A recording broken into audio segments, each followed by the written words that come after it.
আমরা স্বরাষ্ট্র উপদেষ্টাকে 24 ঘন্টার আলটিমেটাম দিচ্ছি।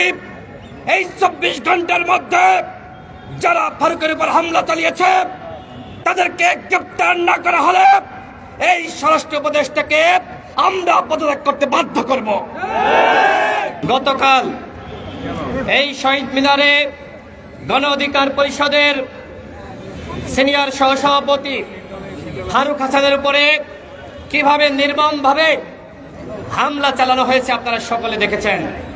ঠিক একই কায়দায় ছাত্রলীগ, আওয়ামী লীগ 2018 সালের যে ঐতিহাসিক কোটা সংস্কার আন্দোলন, সেই আন্দোলনের 2 জুলাই 2018 সালের 2 জুলাই এই শহীদ মিনারে ফারুক হাসানের উপরে এইভাবে হামলা চালিয়েছিল।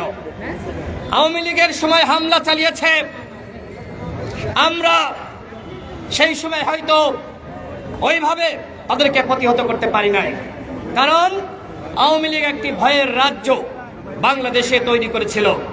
ঠিক একই কায়দায় যদি এখন এই শহীদ মিনারে আমাদের মতন যারা আন্দোলন সংগ্রাম করেছে তাদেরকে হামলা মামলার শিকার হতে হয়, তাহলে কিসের পরিবর্তন হলো? এই ছাত্র জনতা জীবন দিয়ে কিসের পরিবর্তন করলো? আর কোন সরকারকে ক্ষমতায় বসালো? স্বরাষ্ট্র উপদেষ্টা কি করে? গতকাল আপনারা দেখেছেন, আমি এই ঘটনার সাথে সাথে ফারুক হাসানকে নিয়ে আমি শাহবাগ থানায় গিয়েছিলাম। এমপি কমিশনার কি করছে? শহীদ মিনার মতন জায়গায় একটি নিবন্ধিত রাজনৈতিক দলের সিনিয়র সহসভাপতির উপরে এই ধরনের হামলা ঘটলো। এখনো পর্যন্ত উপদেষ্টাদের কেউ ফারুক হাসানকে দেখতে যায়নি। তাদের ভূমিকা কি?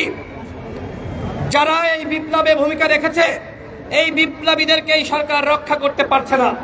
আমরা এর আগে দেখেছি ছাত্ররা তারা যারা বিপ্লবী ছিল, শেখ হাসিনার পতনের ভূমিকা রেখেছে, তাদেরকে গুপ্ত হত্যার শিকার হতে হয়েছে। এই প্রোগ্রাম চলছে। আমরা স্বরাষ্ট্র উপদেষ্টাকে আমরা বলতে চাই, আপনি যদি এই আসামিদেরকে গ্রেপ্তার করতে না পারেন তাহলে আপনি পদত্যাগ করেন। এখনো পর্যন্ত আইন শৃঙ্খলা পরিস্থিতি উন্নত হয় নাই, পুলিশ ফাংশন করছে না। এইখানে যখন ফারুকের উপর হামলা হয় তখনও পুলিশ ছিল। এই আজকে আমরা সমাবেশ করছি, পুলিশ যেমন সামনে দাঁড়িয়ে আছে ঠিক গতকাল ছিল, কিন্তু পুলিশ এগিয়ে আসে নাই। এইভাবে যদি এই ধরনের ঘটনা ঘটতেই থাকে তাহলে এই পুলিশ দিয়ে আমরা কি করব? তোমাদের মতন পুলিশ আমাদের দরকার নাই। তোমরা দেশের আইন শৃঙ্খলা পরিস্থিতি নিয়ন্ত্রণ করতে পারছো না। তোমরা শুধু শুধু বেতন নিবা, জনগণের ভ্যাট ট্যাক্সের টাকায় তোমাদের বেতন দেওয়া হয়। সুতরাং জনগণের জান মালের নিরাপত্তা তোমাদেরকে নিশ্চিত করতে হবে। আমরা স্বরাষ্ট্র উপদেষ্টাকে 24 ঘন্টার আলটিমেটাম দিচ্ছি।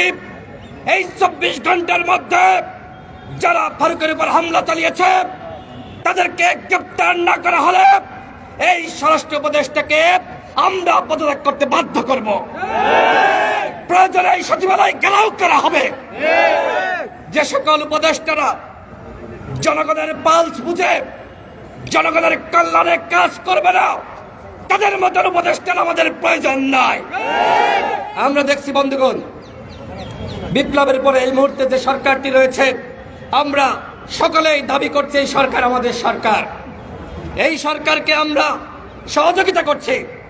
ঠিক একইভাবে এই সরকারের ভুল ভ্রান্তি ধরিয়ে দেওয়া আমাদের দায়িত্ব।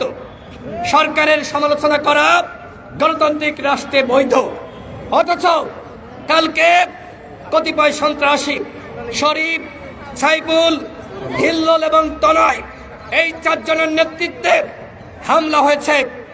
এখনো পর্যন্ত এদেরকে গ্রেপ্তার করা হলো না।